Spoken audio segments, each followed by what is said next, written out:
When I walked into the courtroom that morning, my daughter Dawn rolled her eyes and whispered something dismissive to her husband Dave.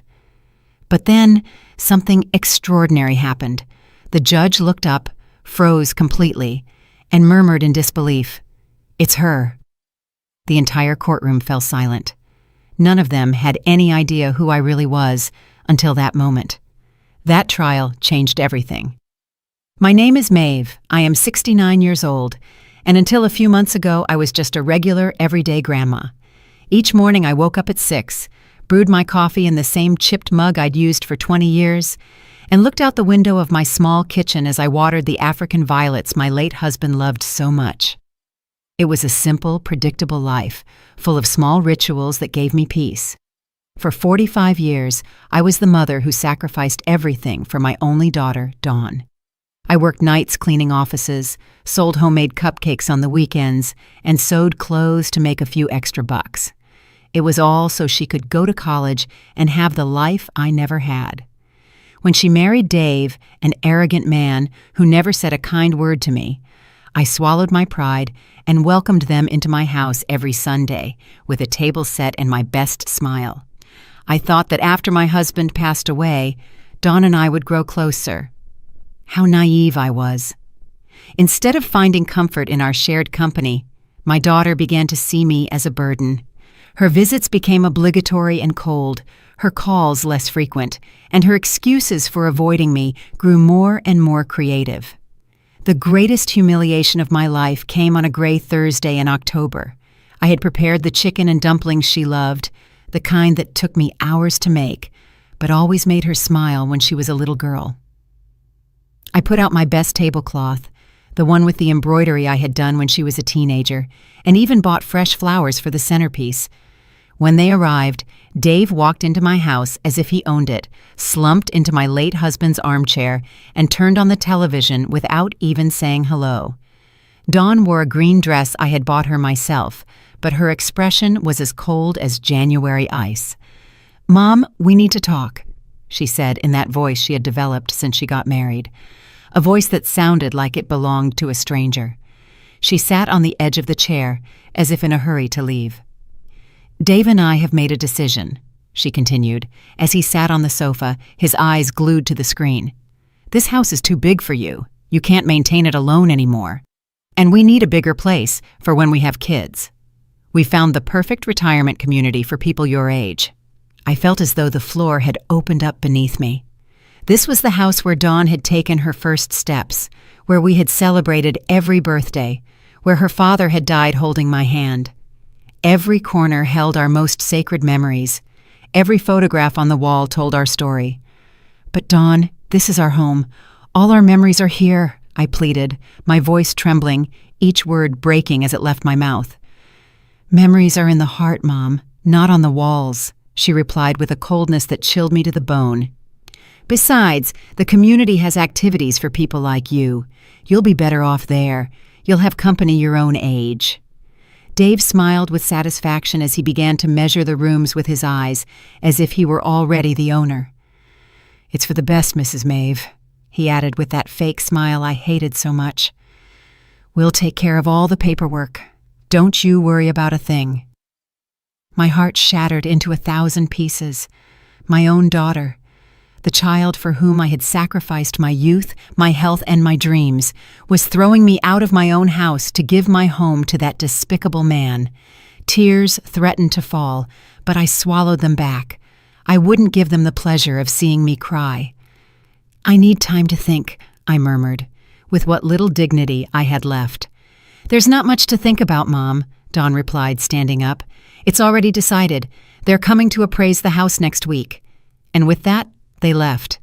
They left my chicken and dumplings untouched, my flowers wilting and my heart in pieces on the table where we had once been a happy family. That night I couldn't sleep. I sat in the kitchen, staring at the photographs on the wall. Dawn as a baby, Dawn on her first day of school, Dawn on her graduation day. In every picture, I was there, holding her, hugging her, smiling with pride. How had it come to this? How had the girl who once told me I was her hero now treat me like trash? The following days were a nightmare. Dave brought a real estate appraiser without warning, a man in a gray suit who walked through my house as if it were an object for sale. He took notes, measured rooms, and talked about potential and necessary renovations, as if I weren't even there.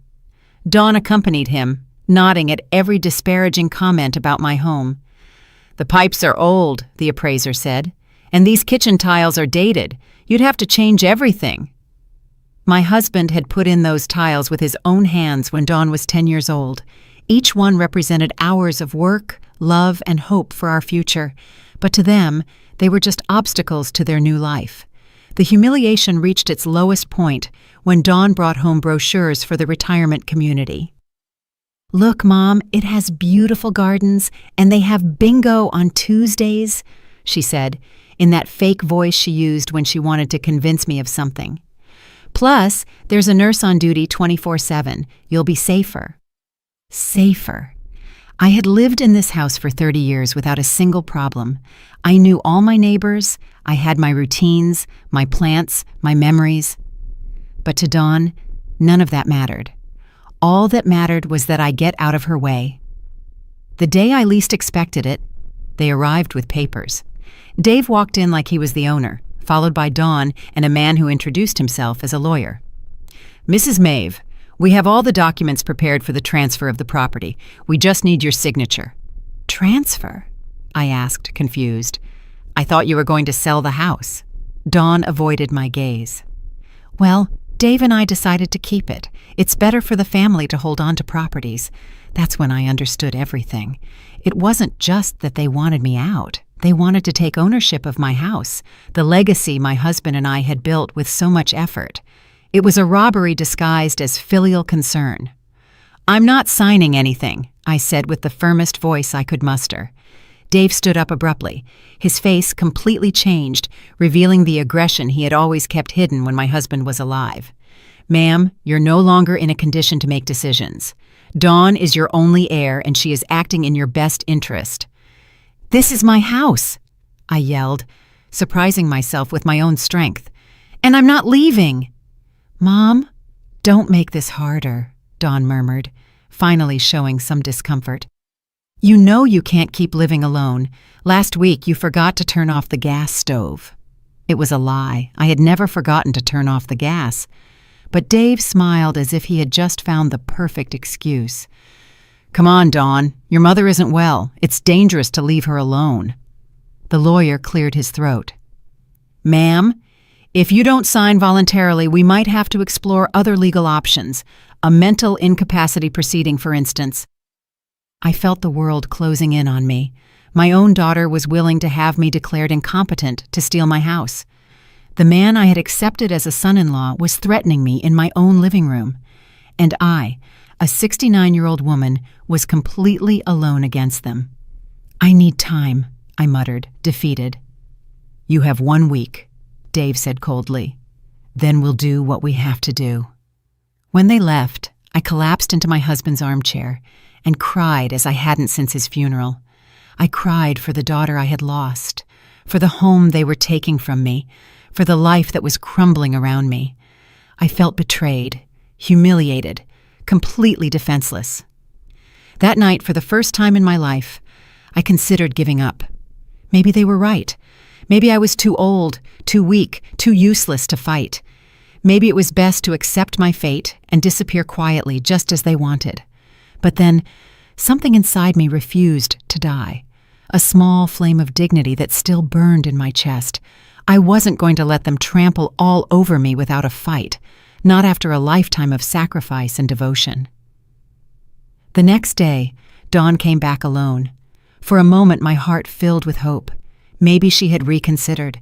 Maybe she had come to ask for my forgiveness. How wrong I was. "Mom, I came to help you pack," she said in that robotic voice she had adopted. "I brought boxes. We can start with your clothes."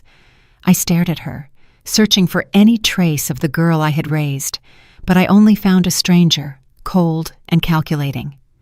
"Dawn, please reconsider. I'm your mother." "That's exactly why I'm doing this," she replied without looking me in the eye. "Because I love you, and I want what's best for you." Love. This was love. stripping me of my home, my dignity, everything I had left. That was love. For the next few hours, Dawn began to pack my belongings as if they were worthless objects. She took my family photos and shoved them carelessly into boxes. She packed the books my husband had given me, the dishes from my wedding china, the tablecloths I had embroidered during years of sleepless nights. "This dress is so old, Mom. I don't think you need it," she said, holding up my mourning dress, the one I had worn to my husband's funeral. "Leave it," I begged. "Please, just leave it." But she had already put it in a donation bag. My pain didn't matter. My feelings didn't matter. I didn't matter. The final straw was when she found my jewelry box. Inside were my wedding ring, the earrings my husband had given me for our 20th anniversary, and a small gold chain that had belonged to my mother. "This jewelry will be safer in a safe deposit box," Dawn said, putting it in her purse. "It could get lost or stolen at the community." "Those are mine!" I yelled, trying to snatch the purse from her. "Mom, you're getting very upset. This just confirms you can't take care of yourself," she replied with that sickening calmness that chilled me to the bone. In that moment, I knew I had lost my daughter forever. The Dawn I knew had died, and in her place was this heartless woman, manipulated by Dave and blinded by greed. That night when Dawn left, taking my jewelry and my most precious memories with her, I was left alone in my half-empty house. The bare walls reminded me of how little I had left, how easy it had been for them to dismantle a lifetime. I couldn't eat. I couldn't sleep. I sat on the floor of my living room, surrounded by open boxes and scattered memories, and I wondered how it had come to this, at what point I had become invisible, when I had ceased to matter. The following days were a living hell. Dave came early every morning to supervise the process, as if I were incapable of packing my own things. He brought in strangers who measured, photographed, and appraised every corner of my house. They talked about me as if I weren't present, as if I were an old piece of furniture that needed to be removed. "The lady will have to speed up the process," Dave said to Dawn. "The movers are coming on Monday." It was Friday. I had 3 days left in the home where I had lived for 30 years, where I had raised my daughter, where I had loved and been loved. "What if I don't finish packing?" I asked in a whisper. "Don't worry, Mom," Dawn replied without looking up from her phone. "The movers will take care of everything. Just take what's essential." "What's essential?" As if an entire lifetime could be reduced to the essential. That afternoon, after they left, I walked through my house like a ghost. I touched the walls my husband had painted. I sat in every chair where we had eaten family breakfasts. I opened every drawer that held little treasures from my past life. In my husband's desk drawer, I found old letters, paid bills, and some documents I had never looked at. Most of them were unimportant, but there was one folder I had never seen. It was marked with my husband's initials and had a small lock on it. Curious and desperate to find something, anything to connect me to better times, I looked for the key in all his usual spots. I finally found it inside an old book, marking a page that talked about investments and properties. When I opened the folder, my world changed forever. There were documents I didn't fully understand, but one caught my attention immediately. It was a will, dated just 6 months before my husband's death, that I had never seen before. My hands trembled as I read. My husband had been much more far-sighted than I imagined. And Dawn, my dear Dawn, had no idea what she was about to discover. With shaking hands, I began to read the will that would change my life forever. My husband, who had always been so reserved about money, had been much busier than I imagined during his final years. The document revealed that my dear husband hadn't just been the modest employee I believed him to be. For decades, he had been quietly investing every extra dime he earned. He had bought small properties when prices were low. He had invested in company stocks that were now worth a fortune, and he had accumulated a wealth I never could have imagined in my wildest dreams. But that wasn't all. The will clearly specified that I was the sole heir to everything. Dawn would only receive a small sum if I died, and only if she had taken care of me with love and respect during my final years. My husband had been wiser than I thought. He had seen something in Dave that I had refused to recognize. There was also a clause that took my breath away. My husband was the owner of the entire building where Dawn and Dave lived. The apartment they thought they were paying for monthly was actually ours. All the tenants in the building were paying rent to us, and that rent had been automatically deposited into an account I knew nothing about.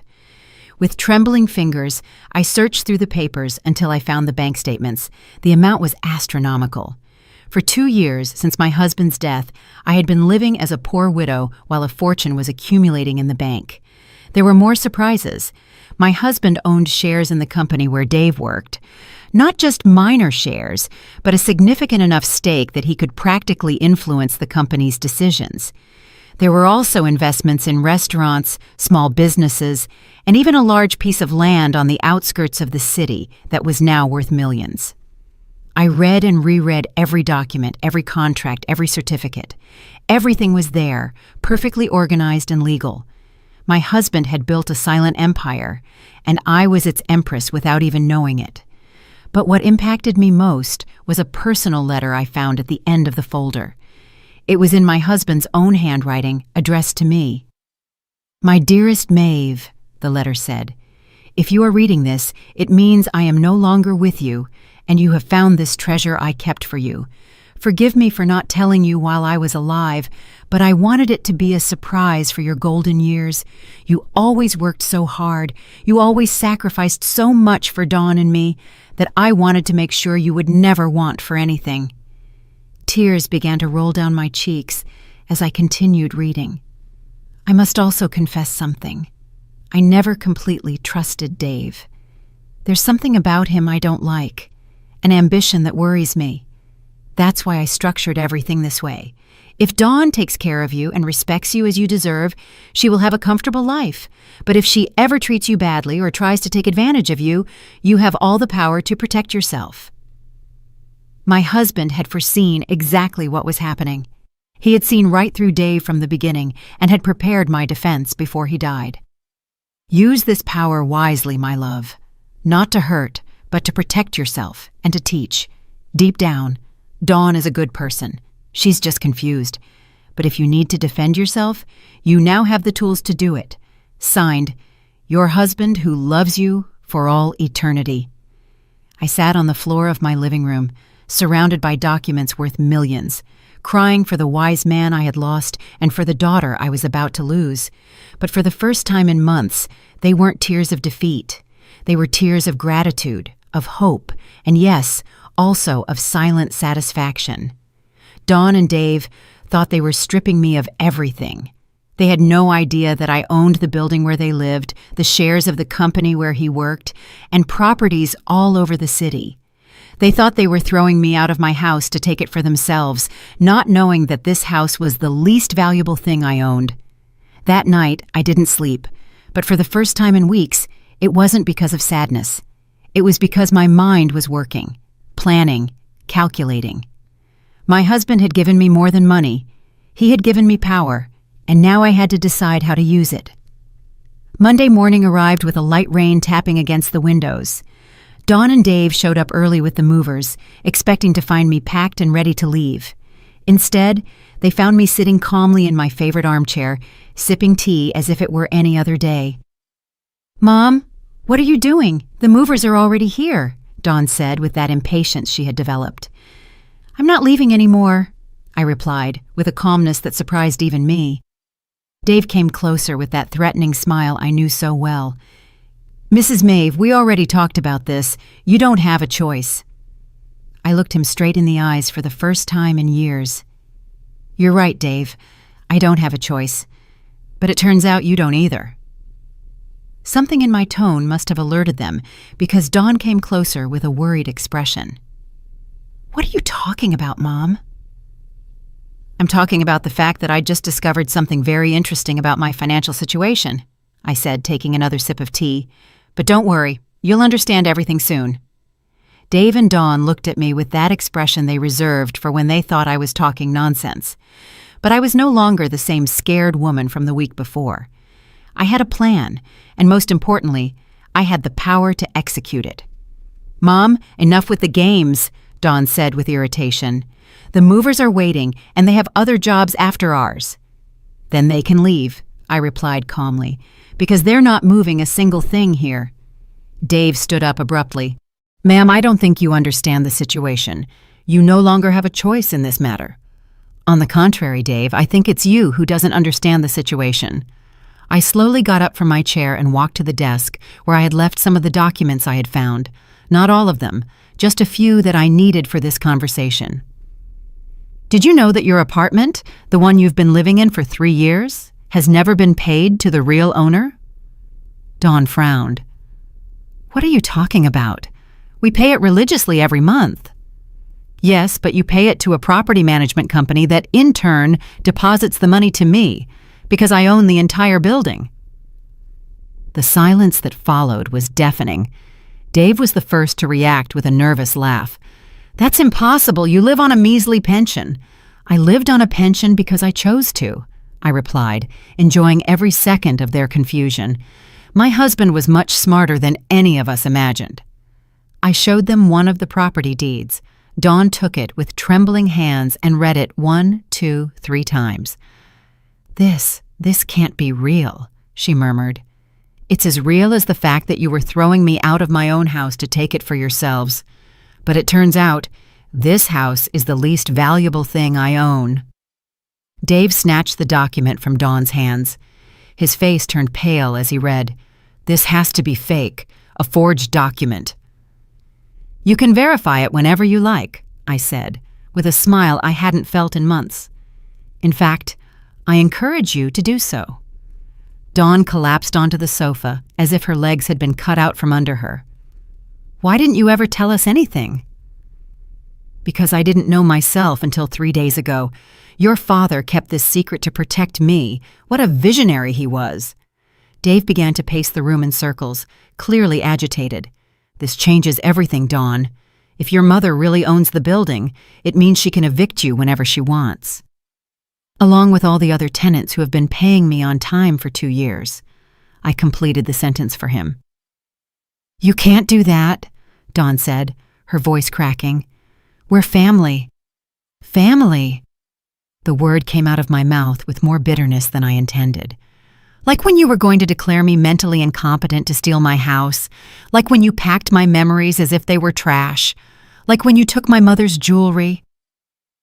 Dawn began to cry, but they were no longer the manipulative tears she had learned to use.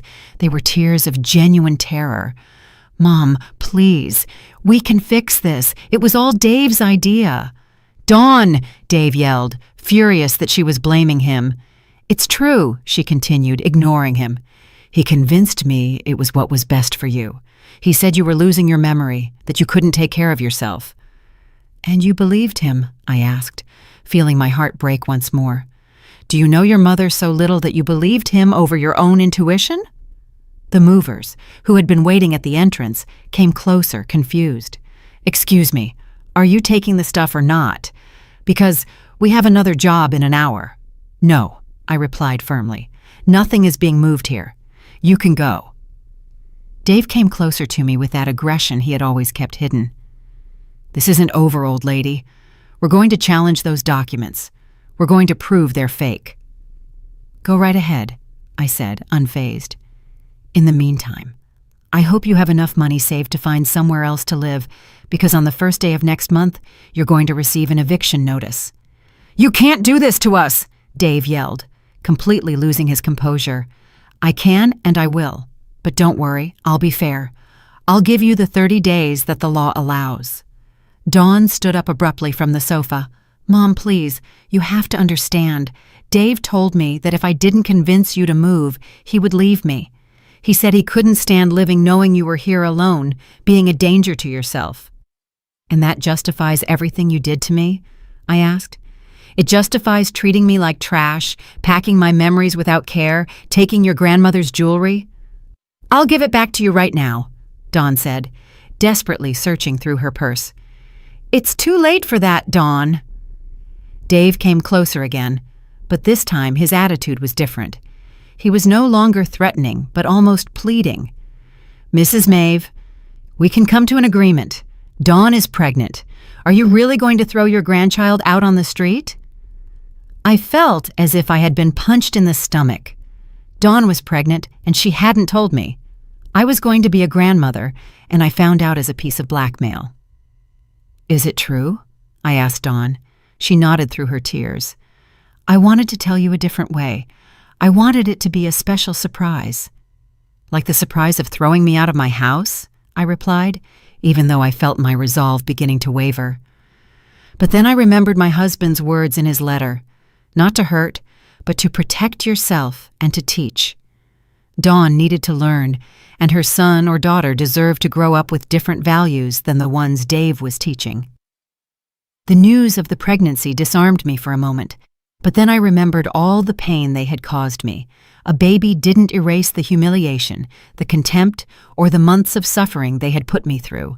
Congratulations on the baby, Dawn, I said, with a calmness that was hard to maintain. But that doesn't change what you did to me. Mom, please, Dawn pleaded. Think about your grandchild. Do you really want them to grow up without knowing their grandma? Their grandma was here all along, I replied. You were the ones who decided to get rid of me. Dave tried one last manipulation. Mrs. Maeve, if you really have as much money as you say, why don't you help us instead of punishing us? We could be a united family.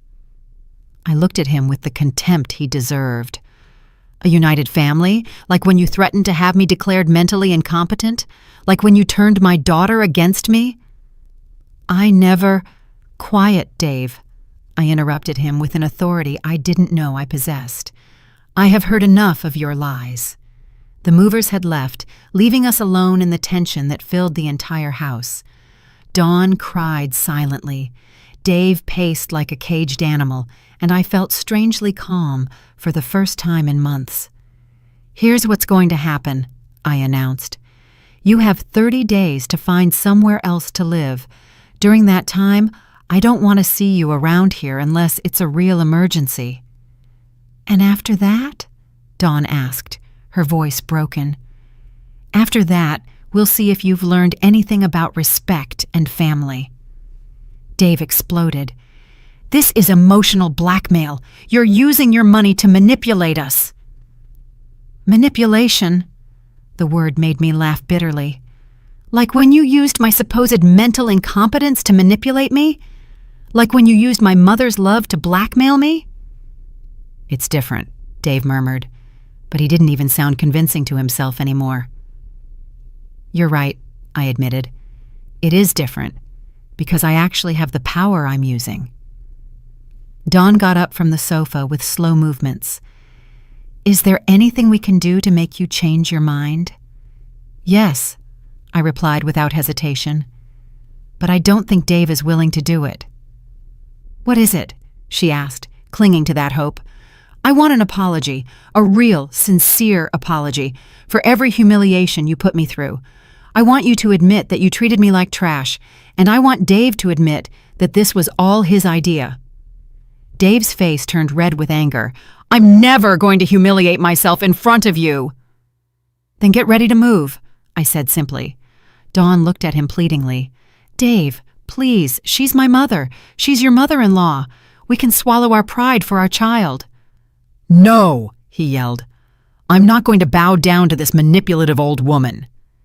The insult hung in the air like a slap. Dawn's mouth fell open, finally seeing her husband without the lenses of blind love. Manipulative old woman, I repeated softly. Interesting. That's what you really think of me, Dave. No, Dawn murmured, but he had already lost control. Yes, that's what I think. A bitter old lady who can't stand to see her daughter happy. That's why she made up this whole story about the money. Made up? I walked to the desk and took out more documents. Did I also make up these bank statements? Did I make up these property deeds? Did I make up these stock certificates? I put each document on the dining room table, one by one, until the surface was covered with irrefutable proof of my fortune. Dawn came closer and began to examine the papers with trembling hands. Oh my God, Mom, this is real. It's all real. Very real, I confirmed, and now you understand why your husband is so desperate to discredit me. Dave tried one last gambit. Dawn, you can't believe your mother hid all this for years. She's a liar. No, Dawn suddenly yelled, surprising us all. Stop it, Dave. Just stop. She turned to me with tears streaming down her cheeks. "Mom, forgive me. Forgive me for everything. You're right. I treated you like trash. I took your memories, your jewelry, your dignity, and the worst part is that I did it because he convinced me you were a burden." "Dawn, don't listen to her," Dave tried, but she ignored him completely. "He filled my head with lies about your mental health, about the dangers of you living alone.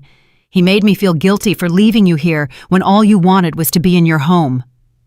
"Dawn, be quiet," Dave ordered her. But it was already too late. "Don't you ever tell me to be quiet again," she yelled at him. "I'm sick of your manipulations, sick of you using me to hurt my mother." The silence that followed was absolute. For the first time in years, Dawn had defended something she believed was right, instead of blindly following her husband's orders. Dave looked at her with a coldness that chilled me to the bone. "If you choose your mother over me, Dawn, this relationship is over." Dawn stood motionless for a moment, processing the ultimatum. Then, to my surprise, she straightened up and looked him directly in the eyes. "Then it's over," she said in a voice I had never heard from her before. Dave was paralyzed, as if he couldn't believe what he had just heard. For years, he had controlled her every decision, every thought, every move, and now, for the first time, she had told him, "No." "You're not serious," he murmured with a nervous smile. "You're pregnant, Dawn. You can't raise a child alone." "I won't be alone," Dawn replied, looking at me for the first time in months with something that resembled love. "I have my mother." But I wasn't ready to forgive so easily. The months of humiliation, the nights of crying, the feeling of having lost my only daughter, all that didn't just disappear with a few words. "Dawn," I said softly, "I appreciate that you finally opened your eyes, but this doesn't fix everything that happened." Her face fell. "Mom, please. I know I don't deserve your forgiveness, but I'm willing to do whatever it takes." Dave, seeing that he was losing control of the situation, adopted a different attitude. He suddenly knelt in front of me with a look of repentance I knew was fake. "Mrs. Maeve, you're right. It was all my fault. I convinced Dawn that you couldn't take care of yourself. I pressured her into making difficult decisions. Please forgive me." I looked down at him, feeling a mixture of satisfaction and disgust. It was pathetic to see him grovel after months of arrogance.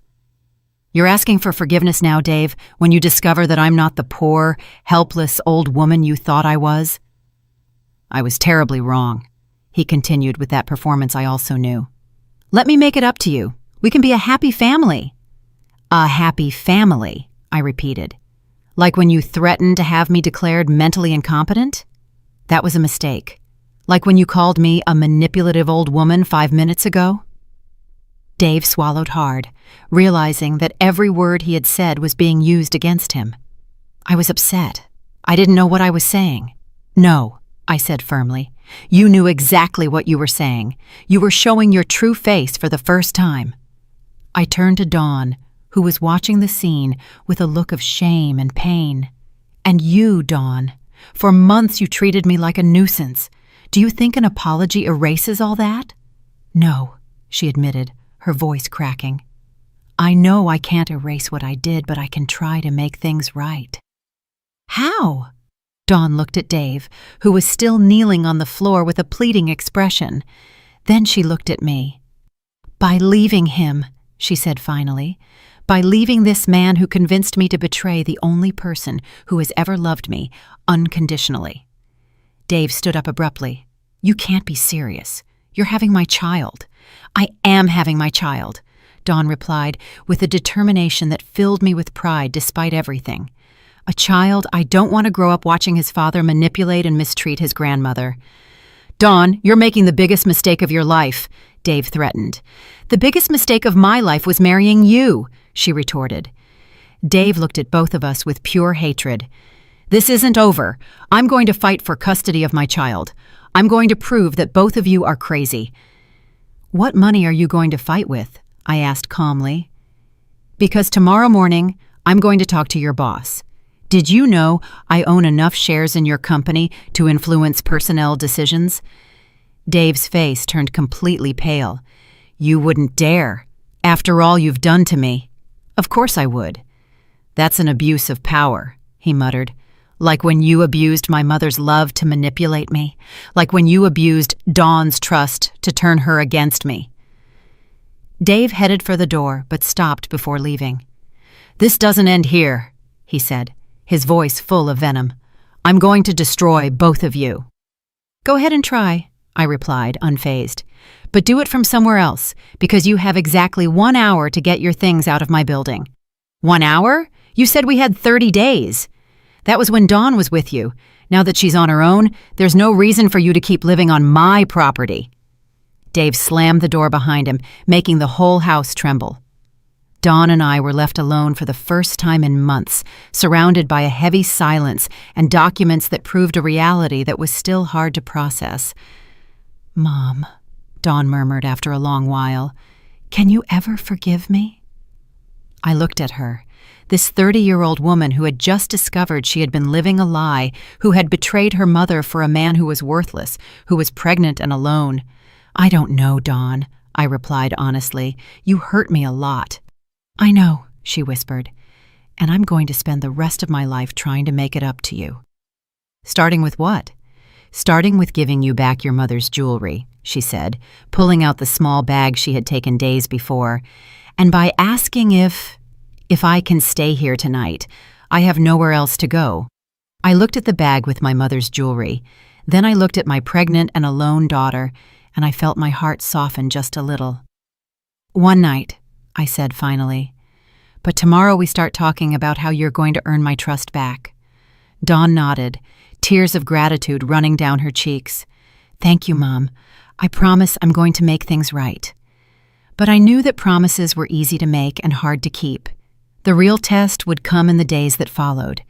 The next few days were strange and tense. Dawn stayed in her old room, which I had kept exactly the same since she got married. During the day, we walked through the house like two polite strangers, only talking about necessary things, breakfast, the weather, her morning sickness. But I was watching every gesture, every word, every attempt Dawn made to win back my trust. And what I saw gave me hope. For the first time in years, my daughter was doing things for herself, without expecting someone else to solve them for her. She washed her dishes immediately after eating, kept her room spotless, and even started helping with chores around the house without me asking. On the third day, as I was watering my violets by the window, Dawn approached with a cup of tea in her hands. Mom, can we talk? I nodded without turning to look at her. I was learning that silence was more powerful than 1,000 words. I've been thinking a lot these past few days, she began, sitting in the chair where Dave used to sit like a king. About everything that happened, about the things I did and said. I kept watering my plants, waiting. I've realized that it wasn't just Dave who changed me. I allowed him to change me. I chose to believe him instead of trusting my own heart. I finally turned to look at her. She had deep circles under her eyes and looked thinner despite the pregnancy. It was clear she hadn't been sleeping well. And why do you think that happened? I asked her. Dawn sighed deeply. Because it was easier to blame you than to face the fact that I had married the wrong man. That honesty took me by surprise. I had expected excuses, justifications, but not that raw admission. When Dave started complaining that you visited too much, I knew deep down that he was being unfair, but it was easier to think that you were clingy than to accept that he was selfish. She put her hands on her belly, where the pregnancy was barely showing. When he started suggesting you move to a retirement community, I knew it was wrong, but he convinced me it was for your own good, and I wanted to believe him because it meant I didn't have to face the real problem. What was the real problem? I asked, even though I already knew the answer. That I had married a man who didn't respect my family, who didn't respect me, and who was never going to change. In the days that followed, Dawn began to tell me things that chilled me to the bone. how Dave had gradually isolated her from her friends, convincing her they were a bad influence, how he controlled every cent she spent, telling her that women didn't know how to handle money, how he had convinced her to quit her job because real wives dedicated themselves to the home.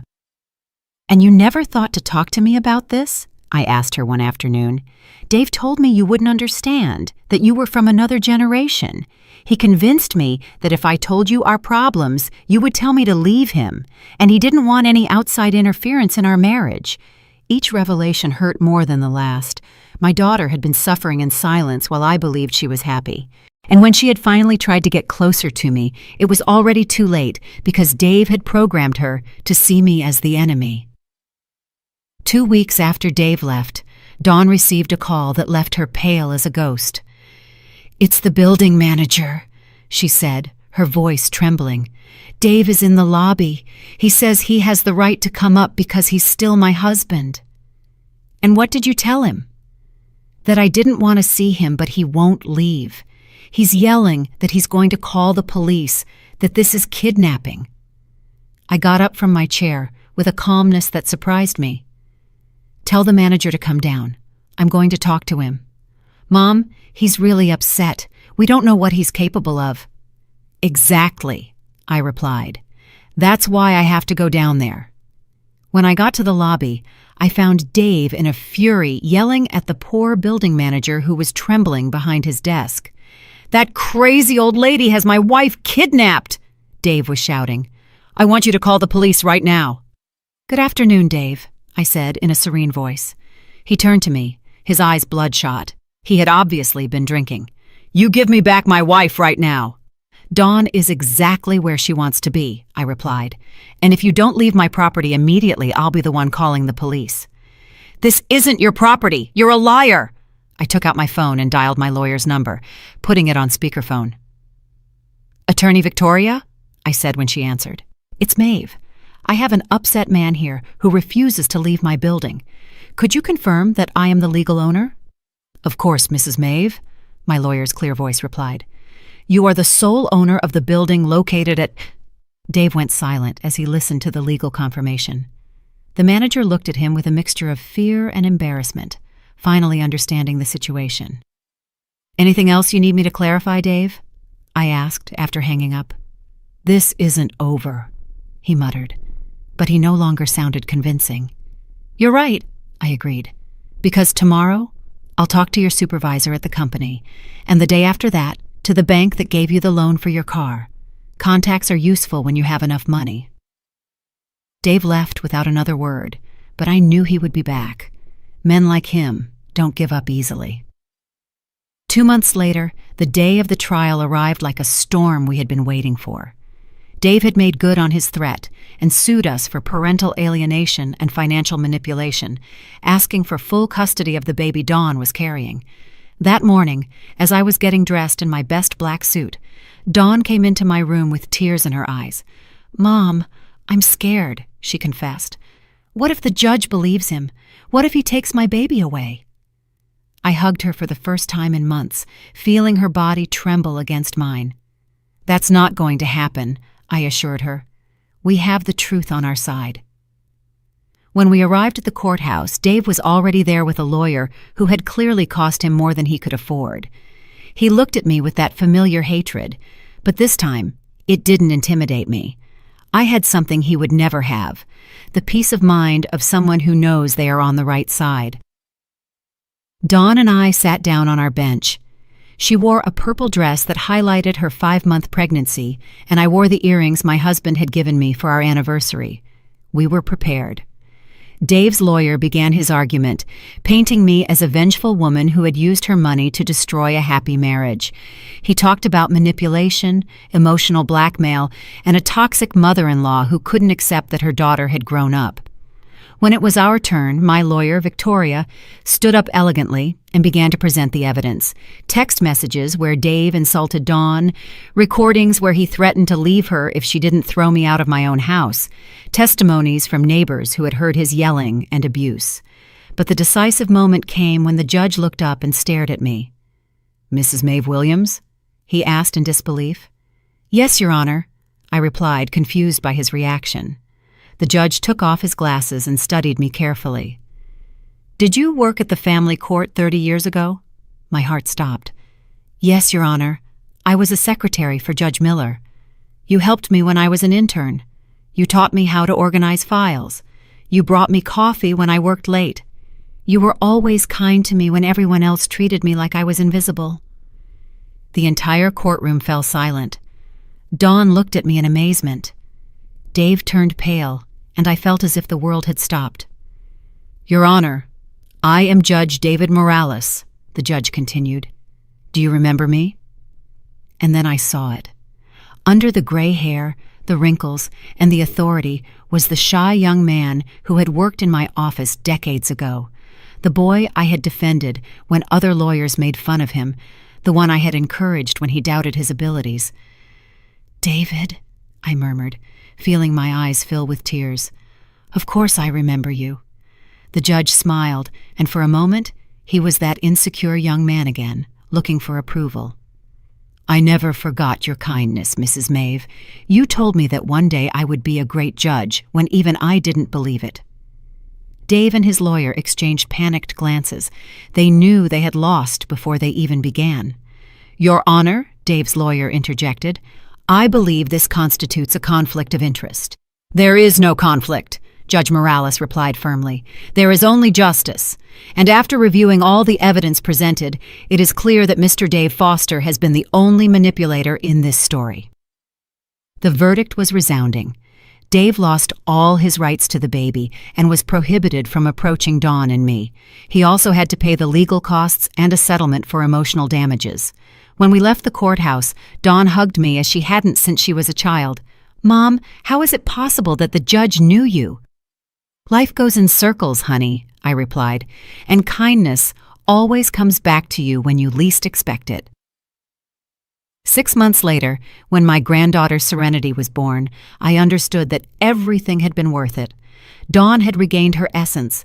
She had become the loving mother I always knew she could be. One afternoon, as we rocked the baby in the garden of our house, Dawn asked me a question I had been waiting for. "Mom, have you really forgiven me?" I looked at her. This woman who had grown so much in such a short time, who had learned to value what was truly important. "I forgive you, Dawn," I said finally. "But more importantly, you've learned to forgive yourself." That night, as I prepared tea in my old chipped mug, I thought about my husband and his letter. I had used the power he left me exactly as he had expected, not to hurt, but to protect and to teach. Dawn had learned that true love isn't based on control, but on respect. And I had learned that it's never too late to stand up for your dignity. Looking out the window at the garden where my granddaughter was playing, I smiled. Some battles are worth fighting, and some victories taste better when they take a long time to arrive. In the end, I hadn't needed to yell to be heard. I had only needed to remember who I really was and defend it with the peace of mind of someone who knows they are on the right side of history. 5 years after the trial, my life had taken a turn I never could have imagined. Little Serenity, now a 4-year-old girl with her mother's lively eyes and my same stubbornness, ran through the garden chasing butterflies while Dawn and I prepared Sunday lunch. "Grandma Maeve, look what I found!" Serenity yelled, running toward me with a yellow flower in her small hands.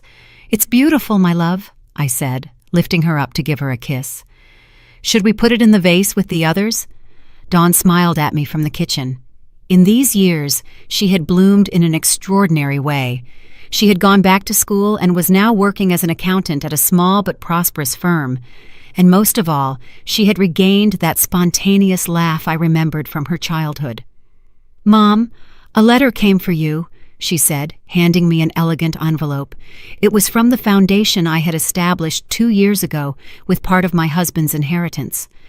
Home and Dignity had become a refuge for older women who were suffering from familial abuse or abandonment. What had started as a way to honor my own experience had transformed into something much bigger. "What does it say?" Dawn asked, drying her hands on her apron. They're inviting us to the inauguration of the third house, I replied, feeling that deep satisfaction that only comes from knowing your pain served a good purpose. They're going to house 15 more women. In these years, we had helped more than 50 women rebuild their lives. Some arrived as I had been, stripped of their dignity by ungrateful children or abusive relatives. Others came alone, without family, but with similar stories of abandonment and mistreatment. The doorbell interrupted my thoughts. Dawn went to open it and came back with a mysterious smile. "Mom, you have a visitor." Behind her appeared retired Judge David Morales, accompanied by an elegant woman with silver hair. "Mrs. Maeve," he greeted me with that warm smile he had kept since he was young. "I want to introduce you to my wife, Elena." "It's an honor to meet you," Elena said, taking my hands. "David has told me so much about you. He says you were one of the most important people in his professional training." "He exaggerates," I replied, but I was deeply moved. "Not at all," David insisted, "and that's why we wanted to invite you personally. The Retired Judges Association is going to give you an award for your work with the foundation." "That's not necessary," I began to say. "Yes, it is," he interrupted me. "Your story inspired many of us to reflect on true justice, the kind that goes beyond written laws." After they left, Dawn and I sat on the porch while Serenity played with her dolls. The garden was more beautiful than ever. I had hired a gardener, but I still personally took care of the African violets my husband loved so much. "Do you know what I admire most about you, Mom?" Dawn asked me suddenly. "What?" "That you never got bitter after everything I put you through. After all the pain, you never let it harden your heart." "Of course I got bitter," I admitted. "There were nights when resentment was eating me up inside. But your father taught me something very valuable in his letter." "What did he teach you?"